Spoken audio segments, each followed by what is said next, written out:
আসসালামু আলাইকুম রহমতুল্লাহ ওয়াবারাকাতুহু। সম্মানিত দর্শক, আপনাদের জন্য সুখবর, সেটা হচ্ছে যে আল্লাহ পাকের পবিত্র কালাম যারা তেলাওয়াত করবে, শিখবে, আমল করবে, তো এই কোরআন তাকে সুপারিশ করে জান্নাতে পৌঁছে দেবে।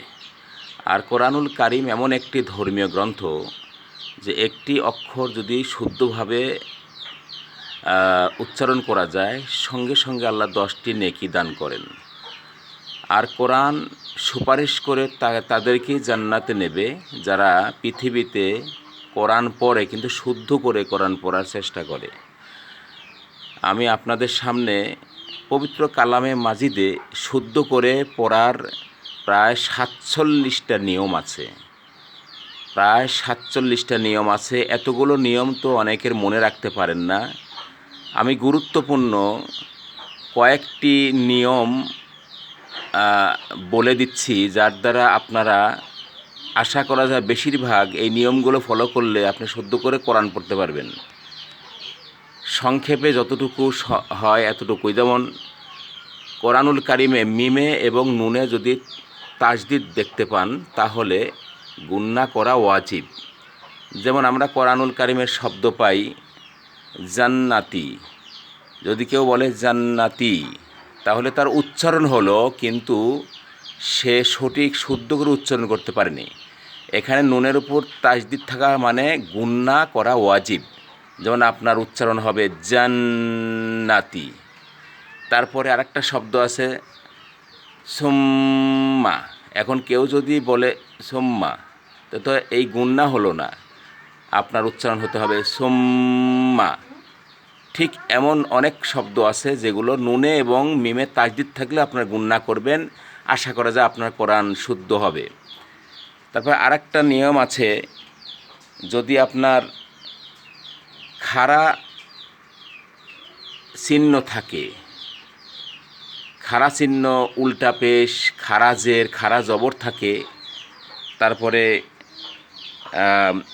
বাঁকা চিহ্ন, তারপর তলোয়ার চিহ্ন, এগুলো যদি থাকে আপনাকে অবশ্যই টেনে পড়তে হবে। যেমন খাড়া জবর থাকলে এক আলিফ টানবেন, খাড়া জের থাকলে, উল্টা পেশ থাকলে এক আলিফ টানবেন, বাঁকা চিহ্ন যেখানে দেখবেন 3 আলিফ টানবেন, আর তলোয়ার চিহ্ন যেখানে আপনারা দেখতে পাবেন সেখানে আপনারা 4 আলিফ পর্যন্ত টানতে পারেন। যেমন এই দেখেন এখানে সু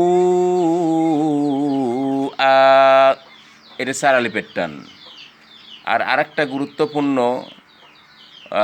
কোরআন শুদ্ধ করে, যেমন আল্লাহ শব্দ কখনো দেখা যায় আমরা আল্লাহ বলি, আবার কখনো লা বলি। এখানে সুন্দর একটা নিয়ম আপনাদের বলতে চাই। যেমন আপনি রসুলুল্লাহ বলবেন না রসুলুল্লাহ বলবেন, কোনটা সঠিক? এখানে যারা আমার ছাত্রী আছেন ফলো করুন, এটা আপনাদের জন্য প্রযোজ্য। যেখানে এখানে আছে হলো আল্লাহু, এখানে ল হবে। এইখানে আছে আল্লাহুম্মা, এইখানে আপনি পড়তে পারেন রসুলুল্লাহি, এখানে ল হয়েছে। এখানে নারুল্লাহি, এখানে ল হবে। এখানে বিসমিল্লাহি, এখানে লা হলো কেন? অবশ্যই প্রশ্ন। এখানে দেখেন বিসমিল্লাহি, আমি কিন্তু ল বলি নাই, এখানে লা বলাই শুদ্ধ। এর কারণটা কি একটু পরে বলছি। এখানে দেখেন লিল্লাহি, কেউ যদি লিল্লাহি বলে তার ভুল হবে, এখানে বলতে হবে লিল্লাহি। এর কারণটা কি? এর কারণ হলো, এই কারণটা আপনাদের জানা থাকলে আপনারা দেখবেন শুদ্ধ হয়ে যাবে। অর্থাৎ আমি যেটা বোঝাতে চাচ্ছি যে আল্লাহ শব্দের লাম, যে লামের উপরে তাজদিদ থাকে, এই লামটাকে বলা হয় লামে আল্লাহ। এই লামকে বলা হয় লামে আল্লাহ। লামে আল্লাহর ডাইনে যদি জবর অথবা পেশ থাকে তাহলে ল হবে। আমি আবারও বলি, যেমন এই যে আল্লাহুম্মা, এইখানে লামে আল্লাহর ডাইনে দেখেন জবর আছে, তাহলে এখানে আমরা আল্লাহুম্মা বলবো। এখানে আল্লাহু, লামে আল্লাহর ডাইনে আমরা কি পাচ্ছি? জবর পাচ্ছি। আমরা এখানে লামে আল্লাহর ডাইনে এই যে জবর, যার জন্য আল্লাহু হবে। এখানে দেখেন রসুলুল্লাহ বলছি কেন? এই লামে আল্লাহর ডাইনে আমরা যে পেশ পাইছি, তাহলে এখানে কি হবে? রসুলুল্লাহ ল হবে। এখানে নারুল্লাহ, এখানে লামে আল্লাহর ডাইনে পেশ আছে, যার জন্যে এখানে ল হবে, লা হবে না। এখানে বিসমিল্লাহ, লামে আল্লাহর ডাইনে যদি জের থাকে তাহলে ল হবে না, কি হবে? লা হবে। বিসমিল্লাহি, লামে আল্লাহর ডাইনে যদি জের থাকে লা হয়, আর লামে আল্লাহর ডাইনে যদি পেশ অথবা জবর থাকে তাহলে ল হবে। আসসালামু আলাইকুম ওয়া রাহমাতুল্লাহি ওয়া বারাকাতুহু।